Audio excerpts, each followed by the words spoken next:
I think this is a chance for me to tell my story, Paul. Yeah, a part of my story. I discovered the San Geronimo Valley when I was hired from San Francisco State College to be a counselor representing California at a summer camp in the Catskills in upstate New York. Get out of And here. a very rich woman, the goal was to have Puerto Rican children come to the United States and experience camp. In 1953, people like her thought of Californians as really out there. I mean, we were unknowable. But her goal was to have representation from different states. So this rich lady flew out here and interviewed people. I raised my hand and got an interview, and she said, "Do you know anything about nature?" And I said, "Yes." I told her what my background in nature was. She didn't ask me if I knew anything about Catskill, New York nature, because I knew nothing. But I got hired. And this rich lady paid a Greyhound fare for me to go from San Francisco to New York. And, wow. And the first thing I did when I got out of the bus was go to the library. It was in the morning. I went to the library and looked up the Catskills and anything I could find out about nature. Yeah. I spent the afternoon just really getting into it. And then I got on a bus and I went to upstate Catskills to a place called Camp Manitou. And that's where the children, Puerto Rican children, were. And I met the counselors, and I had never done anything like that. I didn't know, but I acted like I did. And they loved my accent. Very Californian. When New York, they didn't meet many Californians. They loved that I talked funny. And it was my R's. My R's. I think they said that you really, when you finish a sentence that has an R, you really hit it, or something like that. So we laughed about that. And one time the rich lady had, in the weekends, between sessions, she had this lodge that she brought food to. And I went to my first lodge gathering with food spread out. Like a buffet. I had never seen anything like that. And they had these big round things sitting on one table. And I looked, I said, "What is that?" They said, "That's pizza." I said, "What's pizza?" "It's like a bread, a tasty bread with nice toppings on it." So they had it in slices. Oh man, I got into pizza. And when I came back to California, I told people about pizza. Nobody, California, they didn't know what pizza was. "What's pizza?" So I had to explain it, and I forgot I didn't have a picture of a, I mean, you say, well, it's a big, like a pie, except it's really big, and it has cheese and tomato sauce, and nobody that I knew in California in the 50s had a clue what pizza was. So that was a revelation. So anyway, I worked there at Camp Manitou and continued being in summer camps. Wow. My husband Wow. had been hired as a horse wrangler for Forest Farm summer camp. He had never ridden a horse. And before the interview, I mean, this is what you do when you're in college. He went and got a book. He read all about horses. And then he went to the interview. Acting like he knew about horses. You did crazy stuff like that. And Harold Gregg, the owner of Forest Farm Summer Camp in the 1953, hired him. And during the interview, he tells a story of how this big fly came and landed on his leg. And he looked at it, he said, "What's that?" And Harold Gregg said, "That's a horsefly." Real quick My husband says, "Boy, they really get big out here." He hadn't a clue what that was. So that's one of our kind of favorite stories. So he was my boyfriend at the time. He didn't like writing. His penmanship was terrible in college, and but he was very bright. He always got high grades. We competed for grades all the time. And he sent me postcards, and they were always drawings. And they were drawings of little things from this valley. So the next year, I interviewed, and they needed an art director. Well, art was my minor, and so I just acted like it was my major. And they hired me. So I was an art director. Lee was the horse wrangler, and he had his horse Prince, and he'd round up the kids on their horses, and we'd go out to Tamil Road, we'd go up to the ridge, go over towards Barnaby Lookout Tower, and down into Devil's Gulch. Wow. I went out one time. Grandmother Bubba, was busy doing whatever she was doing that day. I went out to visit my anthill, but there was something new. Beyond the anthill, about 15, 20 feet, was a big rock. Hadn't been there before. Yeah. I knew that area. That rock had not been there before. That was a puzzle. So I walked around the anthill, all 4 or 5-year-old of me, walked over. I started walking towards a rock. I got part way there, and something happened. I merged with the rock. Something happened. Yeah. There was a change. I've never forgot that change. I know the feeling to this day.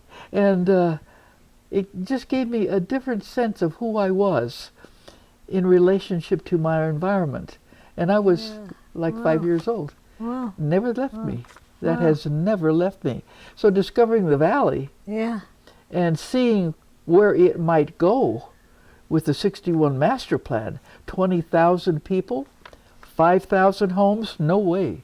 When I discovered that, that's when I got involved. And I called, I wrote up a little letter, an announcement, inviting people at I posted at every village on the bulletin board to invite people to come and learn about what was going to happen to the valley. And I called people, I didn't know what was going on. I learned about it when I saw them changing water pipes when I went out to take the garbage one Friday. Yeah. And the workers said, "Oh yeah." I asked them, "What are you doing?" And they said, "We're replacing these pipes." And I looked in. They weren't replacing pipes. They were putting bigger ones in. And I pointed that out. And they said, "Oh, don't you know? There's going to be houses all over these hills and ridges." That knocked me out. Yeah. So I found out more about it, Yeah. invited people to a meeting, and that's how the planning group was formed.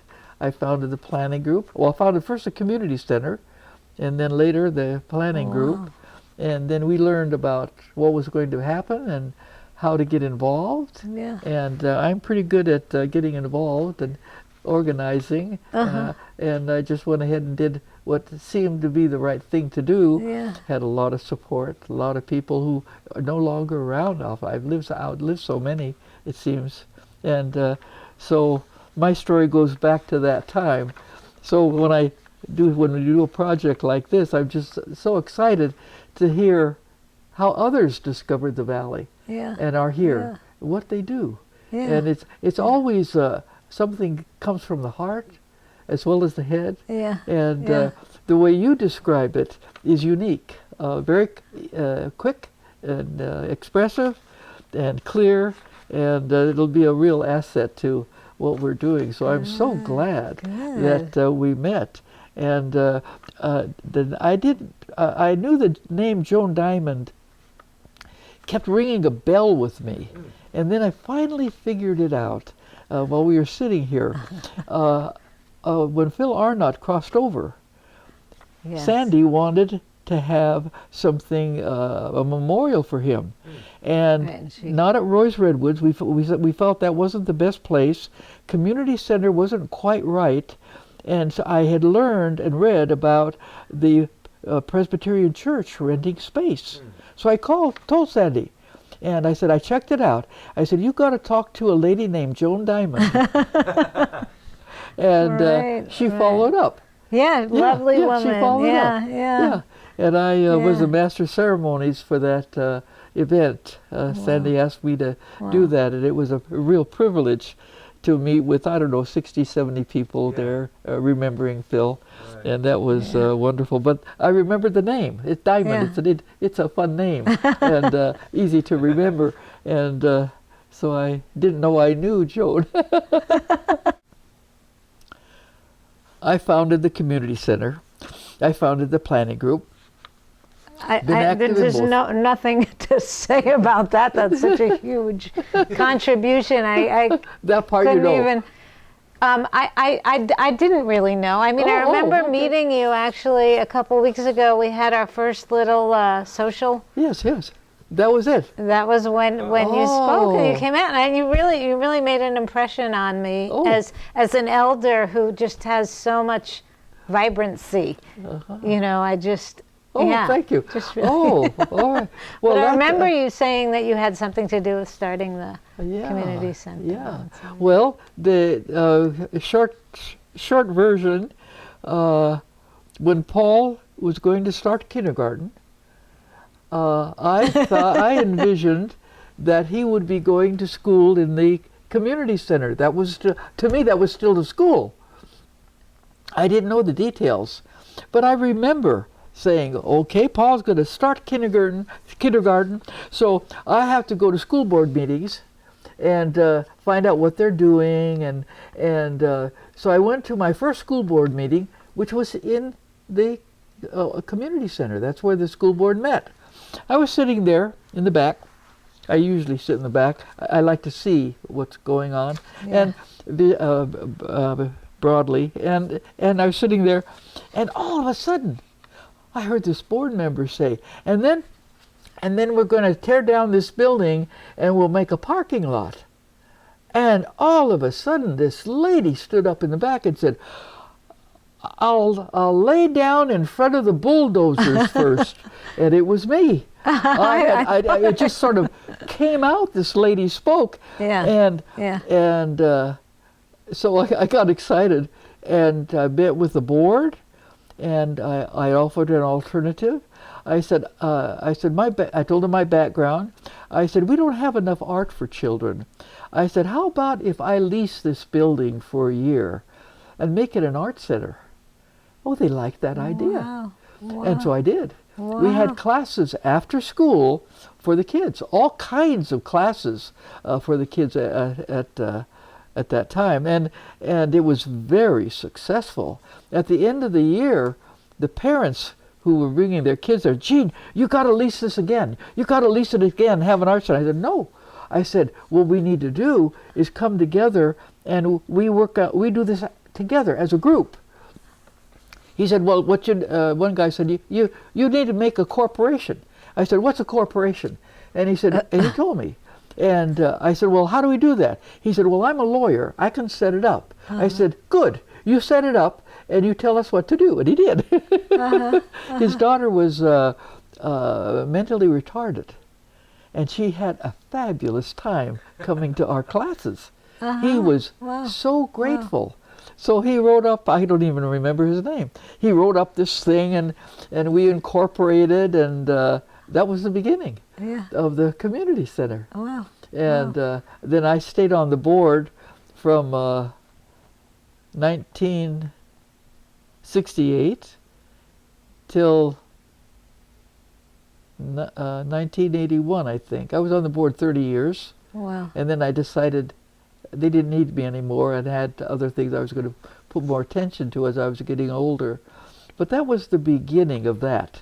That was the beginning of the community center. Yeah. And we saved the community center. It's on the historical book of records, whatever they call that designation. Escapes me for right now. But we did preserve the community center. We got, in 1982, I got a major grant from Marin Community Foundation, who is now in Marin, but they were in 82. Their business office was in San Francisco. I had to go to San Francisco And I talked to them about what was happening here, and they gave the community center a sizable grant to make improvements. And so I went to the county, told them what I was doing. They were supportive, and they told me I had to hire a contractor. I said, what would that cost? They told me. I said, well, I need to tell you. I said, I don't want to spend that money for a contractor. I have had this kind of experience with my dad, who is a builder and an electrician. I said, I want to be the contractor. This is what I know. Is that good enough for you? And they interviewed me, and they said, yeah, you can be the contractor. So I saved that money that year. We closed down the community center for 1 year, and I redesigned it. I laid out the design of what needed to be done. I went to the community center board and said, this is what I think needs to be done. Does anybody disagree with this, or do you have changes to suggest? The major change was that the huge women's, in those days, in the 20s, the bathrooms in public buildings were huge. They were like 15 by 20. They were like rooms. So there was this huge boys' bathroom at one end, huge girls' bathroom at the other end. So my plan was to make the girls' bathroom a meeting room at the end, which is now offices, and make the boys' bathroom partly a boys' bathroom and partly a girls' bathroom. It worked. County thought it was a great idea. Yeah. And so we did that. I enjoyed being a contractor that year. It was really great fun, because they'd always tease me a little bit, try to trick me about something. But I was pretty wily. And if I really didn't know, sometimes I might a little white lie if I had to do that one on some aspect of what they were asking about. But we were great friends, and they were very supportive, and so we ended up with a community center. Wow. And I was on that, as I say, on that board, and then we hired in 1990. Dave Court came for an interview. Yeah. And. He's just absolutely the right person then and now that we hired, and he's been absolutely great and very clear, very understanding, very warm, good ideas, and has done a good job in that respect. So it's been overall really successful. And after I retired from the board, I kept in touch through going to some meetings sometimes off and on. I have some concerns right now, which I won't elaborate, with all these things with the pandemic and what's going on in the world and with organizations. I have some things I want to bring up and get some feedback. I think there's some things we need to be careful of, and some things we should be doing that we may not be doing. And it's okay, but sometimes you have to speak up. Yeah. And there's some things now that need to be talked about. Yeah. So it's the way it is. Yeah. And so this year I'm excited because my husband and I in May we had our 66th wedding anniversary. Oh my God. And this year my husband will be 90 in August, and I'll be 90 in September, if we make it. And we're planning on making it. Yeah. And then doing this project with people like you that have their own story. Yeah. That is as important as mine, and contributes to who they are. Yeah. And their relationship with their friends and neighbors and the environment. That's major. It's just major to hear about that. Yeah. And so when Paul and I thought about this project of doing this, it all worked out. All of a sudden, Dave had this welcoming back, a notice to seniors, and you came, and I heard about it, and this is my chance. Yeah. And I waited for the staff to welcome everybody, and then I did my thing. Yeah. And I had a lot of sign-ups. Yeah. People interested. I was able to present it in such a way that it seemed enough people were interested, and here we are. And these stories that you and these others that we have, these are important stories. These are important stories that come from a time of real change in the community and in people's lives. And we're going through some phenomenal changes right now as a democracy. I mean, it's just extraordinary what's going on. And so some of these stories that leading up to this time and an unknown future is important to preserve and have in our archives. And so I'm just thrilled to be a part of sitting here and talking to people like Joan. And Gene, I'm wondering what you're doing with this space. Oh. Like the Wilderness Way. What let me tell you about that. But first, you have to hear the story of how we got this space. Okay. I'm sure you remember at some point, the school was considering building a gymnasium. And I went to board meetings, and they decided where they wanted to build the gymnasium. Well, the space they wanted to build it, where it is now, had 2 large portable buildings and 1 small portable building. So what the board decided was to move these portable buildings over on this property, which is county-owned, temporarily, while they built the gym. And then they were going to put these buildings back on school property. Well, the gym got built. And the board said, you know what? We don't want these buildings anymore. We don't need them anymore. So they had to, according to law, when I heard that, I went to the board meeting, and I heard that they had to put it up for auction. But before they did that, I said, look, Paul and I have been teaching an environmental ed program in the school district. And we've been using the old junky little former library next to the creek, a little shed, very small space. It's not big enough. I said, would you be willing to consider us using this building, these buildings that you've put over on the county property? And they liked that idea. They really liked what Paul and I were teaching. It was very popular with parents and with children. So that one, we had that one locked up and didn't even realize it until we were doing something and we had all this support. So what happened was they went, by law, they had to put it up for auction. There were these 2 buildings here and another small portable. People came, and one guy took the small portable and took it into Nicasio. Somehow he got it there on it was very difficult to do. But nobody bid on these 2 buildings because they were too difficult to move anywhere, either through the park or over Nicasio Hill Road or over Sir Francis Drake. They couldn't do anything. Well, I called and talked to Jeff Lipstrew at the time, and I said, tell me how this works. He said, Gene, if we don't hear anybody by 2 o'clock Friday, the buildings are yours. Okay, Jeff. He was a supporter, and he was a business manager. He liked us a lot. We named him Big Buffalo. Jeff Lipstrew, Big Buffalo. So Big Buffalo came to the rescue. He watched it, called me at 2. Gene, he said, nobody can afford to move the buildings. He said, if you still want them, they're yours. Okay.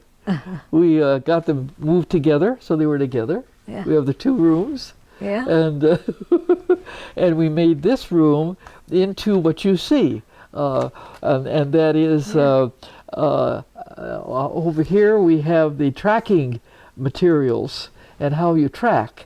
And in these 2 corners that I'm pointing at, we have Indian games and Indian crafts, American Indian games. We're trying to be very respectful of what we're doing there.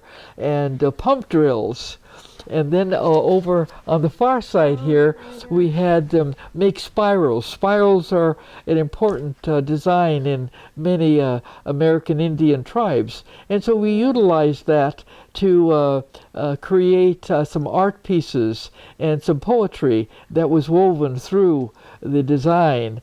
And that particular one is posted. And then we had the idea of making wishing poles to call back the salmon. And so when we taught children about the salmon, we would take them out on field trips to the Inkwells or down to the stream or Larson Creek, because Larson Creek had one special spot where spawners, coho spawners were, and we took the children there. And then we made these, and after we taught them about salmon and steelhead trout, we, at the end of that lesson, we would have them make these wishing poles, and we'd go out by the creek to wish the salmon safe journey if it was in the spring. Or in October, we'd take these out and welcome them back. So the kids made a wishing pole. Sometimes they took a wishing pole home. These they left for Wilderness Way to use.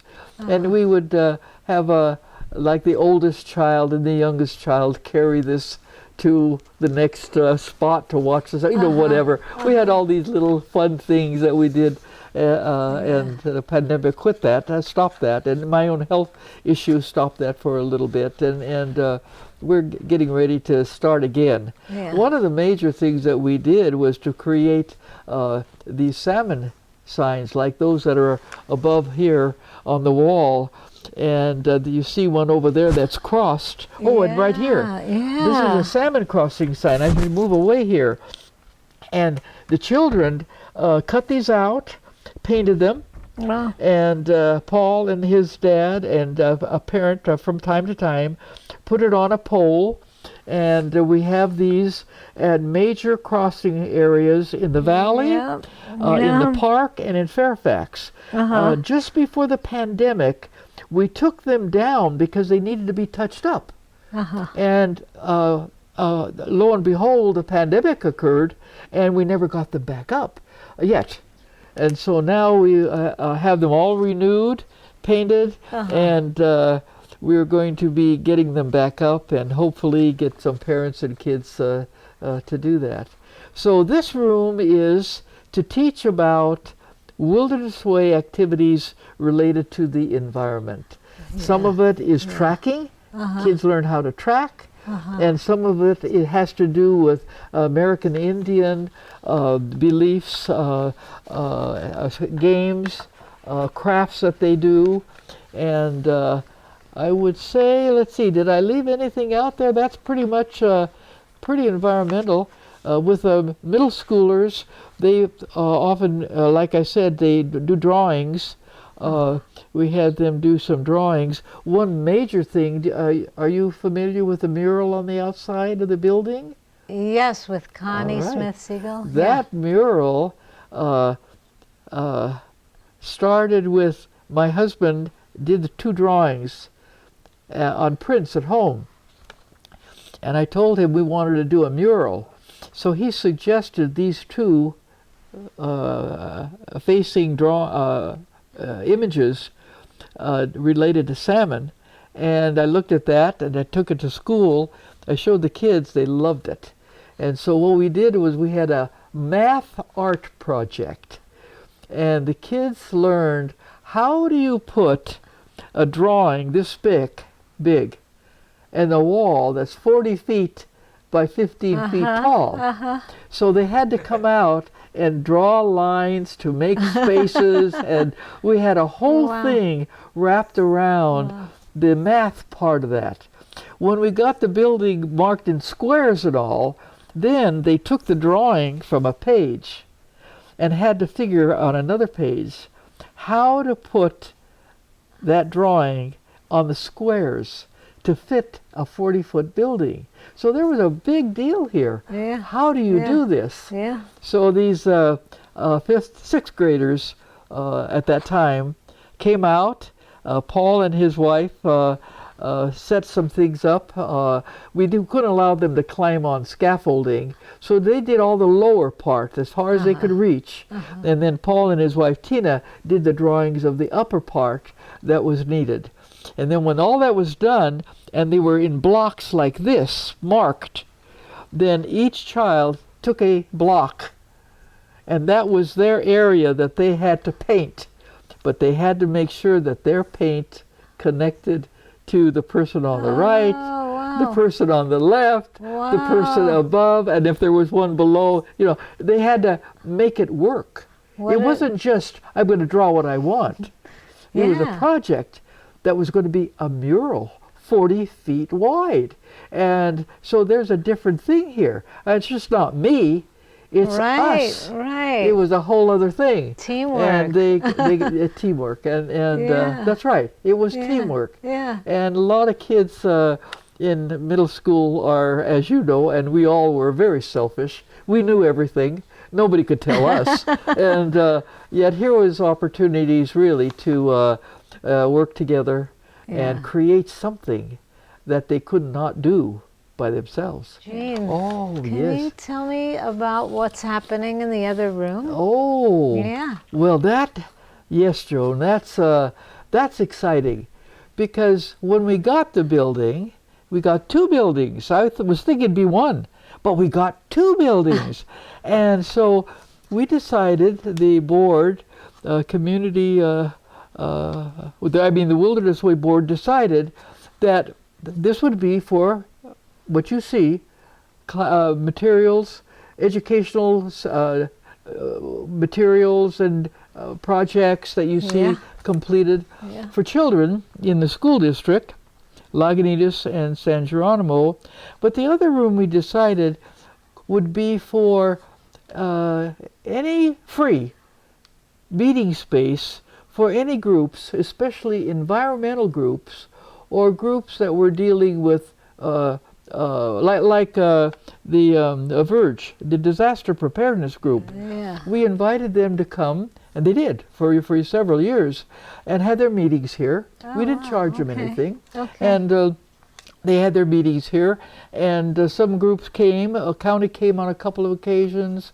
Planning group came, and that was a meeting space for anything related to that. And then when the pandemic came and shut everything down, I met with a few people and told them, I said, I love libraries. I have ever since I was a child, and I have a library story that I won't bore you with. But I worked hard on libraries here. I was the one that got the library to go from Lagunitas to the school, that library. But it was not supported with enough people, and so it was dropped, and we lost our libraries. That's always bothered me. And we found, though, that people were dropping off books to Wilderness Way. A bag of books here, a bag of books there. Suddenly we're getting bags and bags and bags of books. And so we met. Paul and I talked about it, and some of the Wilderness Way board members. We said, what we need is a community library. So I put out the word, and we got the first book bunch organizing books, and the pandemic hit. Everything died for a while, and then I contacted people again, and we have, there's 4 or 5 of us that are the book bunch. And we decided we would meet every Wednesday from 10 to 12. And they're in there right now. Jane is on a vacation. She's in Hawaii. She'll be there. Paul's part of the book bunch. I'm part of the book bunch. There's 5 or 6 of us that come religiously. We invite anybody that's interested to join us if they'd like to come 10 to 12 and be a part of it. And it's just neat to know that at some point we're going to have a Wilderness Way community library event. And talking to Rena, she said, Gene, what are we going to do about how books, can they take them out? Can they not take them out? I said, don't worry about it. We'll figure it out. Yeah. Right now we're going to just do what we're doing. Oh, okay. Then don't worry about that one. That's down the road. Okay. So we just have fun. And then Dane, who is a Cherokee elder that has high responsibilities in that, he goes to different places across the nation. He's not well known, and he doesn't want to be well known. So this is just for you. He's in that room right now. He came, I told him we had all these American Indian books, and would he take a look at them? Because I wasn't sure how to organize them. Oh, he came down and has never left. He's been here every Wednesday for months. And his first thing, he comes in and he says, Gene, he says, you've got to get rid of these wannabes. I said, what do you mean? He said, wannabes. He says, these guys who have written these wonderful books that everybody loves to read, but they're acting like they're American Indians, and they're not.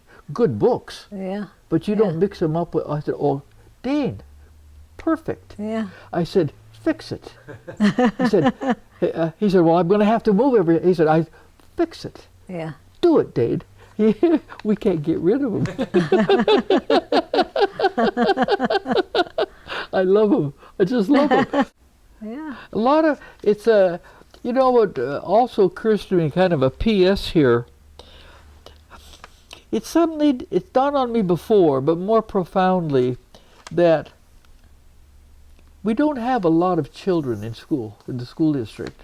All right. So I've the been people hearing that Paul and I would contact were parents of children from school or the teachers that are here at school.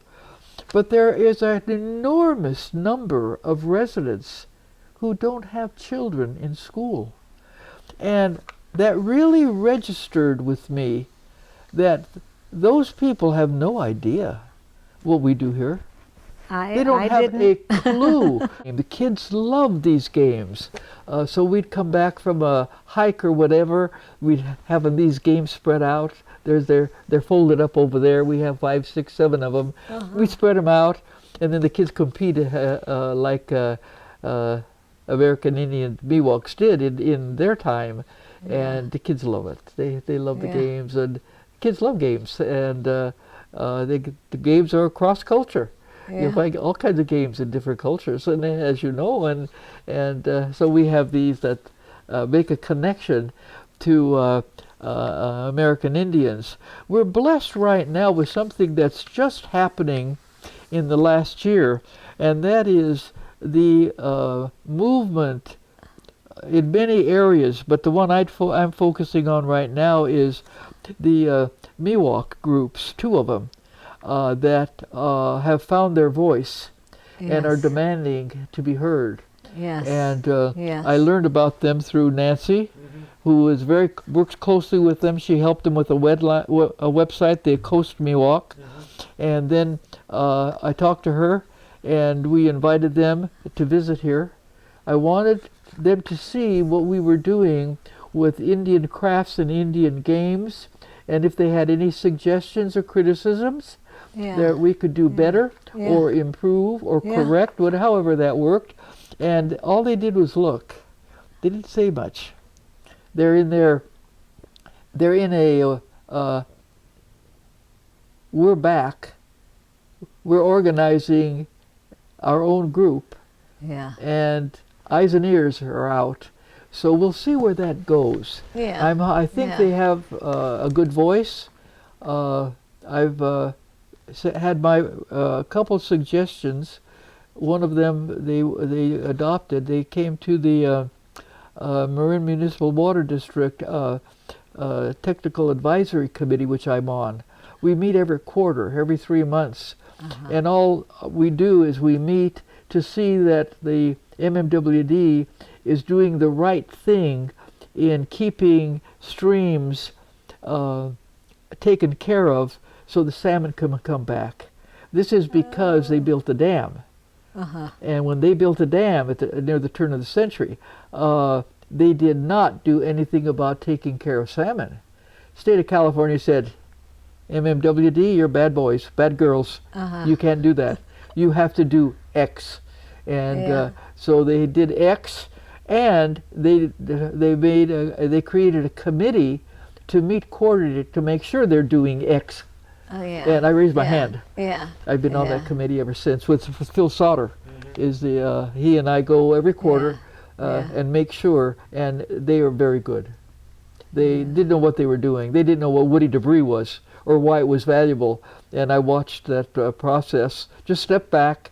They had to learn. They had to make mistakes. And then in the review, then we could bring up questions. And, you can criticize cleverly with questions without embarrassing anybody. And if you want to do it that way, and I prefer that, and found that that worked. And now they know what they're doing.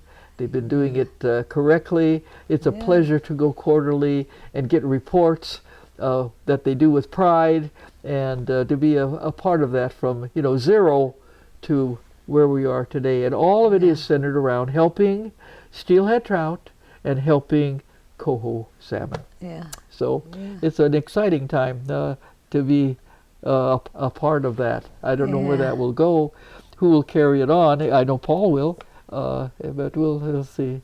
And then I like to talk about it so that people like you, who have a very heart feeling about the valley, broadens their view. Yeah. About what's going on. Yeah. Oh yeah, I was interviewed. I know that room. Oh yeah, there's going to be a library. And so it goes on. Yeah. And we'll see how that goes. Yeah, it'd be fun just as an adult to learn more about things like tracking and about the local landscape and about the coastal Miwok and, I mean, I know you guys are probably full with what you've taken on in terms of the kids and the library and stuff, but I would like to see that, to be more involved with the land. Good. Here. Well, Joan has some things to think about here. There's some opportunities, and it's just wonderful. What will happen will happen. What needs to happen probably will happen. But things take time. There is, as far as I'm concerned, I've been around 90 years. Some things you have to rush. Some things you put aside. It's just the wrong timing. I have what I call the 3 T's that have guided my life in many ways. And the 3 T's are timing, technique, and tactic. And those 3 T's I learned the hard way when I wasn't a good enough fencer, and the saber champion from Hungary came to the U.S. and ended in San Francisco. And I took lessons from him to become a better fencer. Wow. But I didn't know how he got things from the lessons he gave us, where he was going with some of it. I couldn't figure it out because he didn't do a lot. He couldn't speak English, and the most thing I remember is if I really did badly, he'd say, 0! That was his only English. And then at the end, he was very gentlemanly, European. He'd kiss your hand. The women ventured, he'd kiss your hand. Wonderful guy. But one day, I was trying to figure. I was a coach, fencing coach at my college where I taught. I couldn't figure out what he was doing. So there was this Hungarian American next to me. I said, I'm watching this every day with other coaches. We don't know what he's doing. Would you tell me, what is he saying to this fencer? He doesn't say much. Tell me what he's doing. So he did. He said, right now he's teaching technique. He said, watch what he does with the hand. He said, now watch him when he fences. He's teaching tactic. And then he said, now watch his distance. He's teaching timing. And in my head I went, the 3 T's. Timing, technique, and tactic. The penny dropped. I got it. I really got it.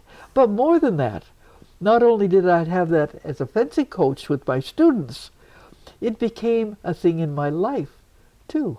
Paul tells a story of sometimes you're doing something and it just doesn't work out. I'd go home upset with myself. And Paul tells a story. He wrote it down. It's in that book. And Paul was quite, he talked about it. When Jean was upset, she'd come home, she'd take out her journal, and she'd make a little check mark. You know, poor tactic, or try timing, or whatever it was, under my 3 T's. And I found that that has guided my life.